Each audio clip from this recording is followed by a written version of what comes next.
Es esmu Linda Džonsone. Esmu šeit no Jūrmalas. Ērtākais transports uz Jūrmalu ir vilciens.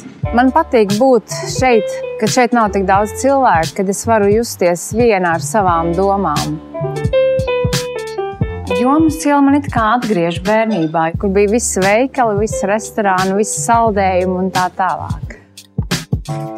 Tradicionālajie Latvijas zirņi, es domāju, nav domāti tikai Ziemassvētkiem.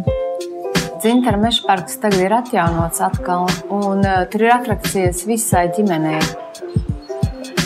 Šī, man liekas, ir vienīgā pilsēta, kas ir mežā, kur arī ir mājas ar mežģīnēm un kuras izskatās pēc kūkām.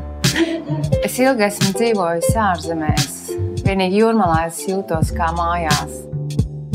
Atklāja Latviju no jauna arī tu.